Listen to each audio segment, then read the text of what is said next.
Hello દોસ્તો, welcome to my channel. દોસ્તો, શિક્ષી ગુજરાતમાં તમારું સ્વાગત છે. દોસ્તો, યુટ્યુબ દ્વારા અલ્ગોરિધમને હવે બદલવામાં આવ્યું છે.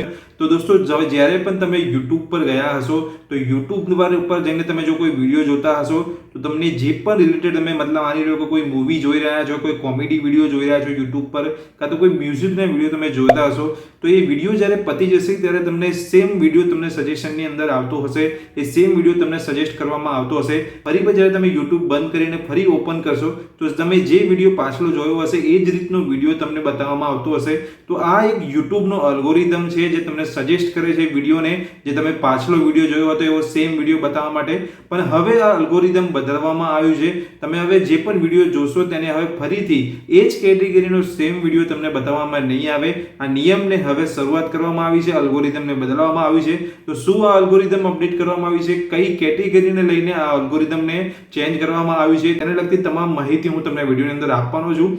જો ચેનલ પર નવા છો તો ચેનલને સબસ્ક્રાઇબ કરી લેજો. ચલો શરૂ કરીએ. યુટ્યુબનો અલ્ગોરિધમ બદલવાનું કારણ શું છે? તો યુટ્યુબનું અલ્ગોરિધમ બદલવાનું કારણ એ છે કે 13 થી લઈને 17 વર્ષના જે પણ કિશોરો છે તેને ફિટનેસને લઈને અને આક્રમકતા લગતા વિડીયો વારે ઘડીએ જોવાથી માનસિકતા પર નકારાત્મક અસર પડે છે.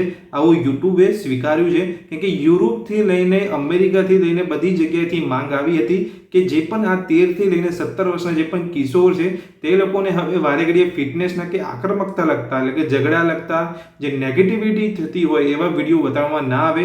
માની લો કે તમે એક ફિટનેસનો વિડીયો જોયો છે તો ફરીથી વારે ઘડીએ એવા ફિટનેસને લગતા વિડીયો ના બતાવવામાં આવે. 13 થી 17 વર્ષના જે પણ કિશોર છે એ લોકો માટે આ અલ્ગોરિધમ બદલવામાં આવ્યું છે, જેથી તે લોકો જે પણ કિશોર છે તેને વારે ઘડીએ તેમના મનની અંદર આ ફિટનેસના લગતા વારે ઘડીએ વિડીયો જોશે તો તેમના મનની અંદર નેગેટિવ અસર પડી શકે છે તેવું યુટ્યુબે હવે માની લીધું છે. અને તેને લઈને આ 13 થી 17 વર્ષના કિશોર માટે આ અલ્ગોરિધમ ચેન્જ કરવામાં આવ્યું છે, જેથી તે વારે ઘડીએ એ વિડીયો તમને સજેસ્ટ કરવામાં નહીં આવે. એકવાર ફિટનેસનો વિડીયો જોવે છે કાં તો કોઈ આક્રમકતા લગતો મતલબ કોઈ ફાઇટિંગનો લગતો વિડીયો એ લોકો જોવે છે તો ફરીથી સેમ વિડીયો એ લોકોને હવે સજેસ્ટ કરવામાં નહીં આવે. હા, એ યુટ્યુબની અંદર જઈને સર્ચ કરીને એવો વિડીયો જોઈ શકે છે પણ તેમને સજેશનની અંદર એવો વિડીયો હવે બતાવવામાં નહીં આવે. તો આ એક અલ્ગોરિધમની અંદર હવે આ ચેન્જ કરવામાં આવ્યું છે. 13 થી 17 વર્ષના કિશોરો માટે જ આ અલ્ગોરિધમ બદલવામાં આવ્યું છે. જે પણ લોકો અહીંયા યુટ્યુબ ચેનલ ચલાવે છે જેની કેટેગરી ફિટનેસને લગતી છે તો તે લોકો માટે વ્યૂઝ ડાઉન જઈ શકે છે. કેમ કે એ લોકોના જે ફિટનેસના વિડીયો છે 13 થી 17 વર્ષની અંદર જે પણ કિશોરો આવશે તે લોકોને તેમના વિડીયો સજેશનમાં નહીં આવે અને વારે ઘડી એ વિડીયો બતાવવામાં નહીં આવે, તેથી તેમના વ્યૂ પણ ડાઉન જઈ શકે છે. તો જે કેટેગરીની મેં તમને વાત કરી કે ફિટનેસ કેટેગરીને આ જે અલ્ગોરિધમ અહીંયા ચેન્જ કરવામાં આવ્યું છે તેને લઈને અસર થઈ શકે છે.